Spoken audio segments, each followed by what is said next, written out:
Hello, আসসালামু আলাইকুম everyone. Village life with Afia. তো আজকে হলো এই যে ইফতারের জন্য চুলার আয়োজন করতেছি। তো চুলাগুলো আমি আগে সিদ্ধ করে রাখছি লবণ দিয়ে। তো টিপে আসছিল, ওইগুলো হলো এই যে বের করছিলাম, ঠান্ডা হয়েছে এখন। তো এই যে কড়াইয়ের মধ্যে তেল গরম হয়ে গেছে। তো এখন আমি পেঁয়াজ কুচি দিয়ে দিচ্ছি। পেঁয়াজ কুচি দিয়ে দিলাম, অল্প করে ভাজি করবো, কিছু করবো না। এই কাঁচামরিচটা দিয়ে দিতেছি, আমি গুল গুল করে কেটে রাখছি। এই যে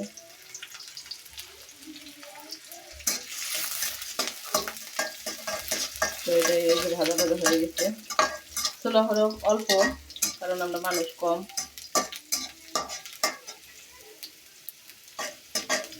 তো গায়ে এই যে ভাজা হয়ে গেছে।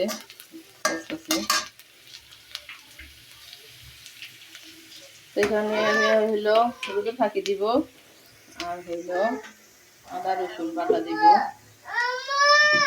কি হয়েছে? এই যে আয়সা দুষ্টামি করতেছে, এই যে দেখুন, এই যে দুষ্টামি। তো আমি এখন এই যে এখান থেকে হলুদের ফাঁকি নিয়ে দিয়ে দিতেছি অল্প করে। এই যে দিয়ে দিলাম, অল্প করে দিয়ে দিলাম হলুদের ফাঁকি। আর হলো দিব হলো একটু আদা রসুন বাটা, একটু আদা রসুন বাটা দিয়ে দিতেছি। তো এই যে আদা রসুন বাটা দিয়ে দিলাম, একটু এই যে ভাজা ভাজা করে নিলাম। এখানে আমি এখন কোনো পানি টানি কিছু দিব না। তারপর আমি এই চুলাগুলো ধুয়ে রেখে দিতে এটা আমি দিয়ে দিব। এটার মধ্যে হালকা একটু পানি আছে, এটাই আবার একটু সিদ্ধ হবে, কষানো হবে। ওই যে এগুলো আইডি করতেছি। তো প্রত্যেকদিন আমি আলু দিই সিদ্ধ করে, আলুটা চটকিয়ে দিয়ে দিই, আজকে দিই নেই। আর আমি অলরেডি চুলাতে লবণ দিছি, তো আমি একটুখানি লবণ দিব, পরে আবার একটু চেখে দেখবো যে ঠিক আছে নাকি। তো আমি একটুখানি লবণ দিয়ে দিলাম, একটুখানি দিয়ে দিতেছি, লাগলে আবার পরে দিব। একটু দিয়ে দিলাম, কারণ চুলাটা সিদ্ধ করার সময় আমি লবণ দিয়ে দিয়েছিলাম। তো ওই যে ঘরকে আয়সা ই করতেছে, কাশতেছে,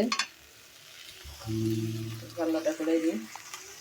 এই আয়সা, এই কি করতেছো তুমি? খালি দুষ্টামি করে আয়সা এসে এসে।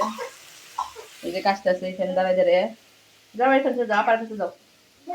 আরবি, ওই যে আর হাতটা একটু ধোয়া দাও তো। তো গাইস, তো এই ছোলা ভুনা করাটা দেখাইতেছি আপনাদের। তো একটু সিদ্ধ হইলে বাস এটা হয়ে যাবে। এটার মধ্যে আমি আর কিচ্ছু দিব না, শুধু এইভাবেই খাবো। প্রত্যেকদিন আলু দিই, আলু দিলাম না, সিদ্ধ করতে মন নাই তাই দিলাম না। এখন সময় নেই সিদ্ধ করার, কারণ আমার অনেক রান্না বান্না আছে আরো। তো আমি এটা একটু সারাতে ঢেকে দিব। তো সিদ্ধ অলরেডি করাই, ঢাকার দরকার নেই। তো কেমন হইলো তাদের সবাইকে দেখাই দিলাম ভিডিওটা। তো ভালো লাগলে অবশ্যই কমেন্টে জানাবেন। আপনাদের সবাইকে আল্লাহ হাফেজ দিয়ে দিন। অনেক রান্না বলতে আমি এখন এই যে বাচ্চাদের জন্য সেমাই রান্না করবো, আবার হইলো মাছের তরকারি রান্না করবো, তারপরে হলো চপ বানাবো, অনেক কিছু রান্না করা, পেঁয়াজও বানাবো। দুপুরের বেশি হয়ে গেছে, 2টার উপর বেজে গেছে। তো আল্লাহ হাফেজ গাইস। এখানে দুধটা গরম করে নিতেছি, সেমাই রান্না করবো এটার মধ্যে। আল্লাহ হাফেজ গাইস।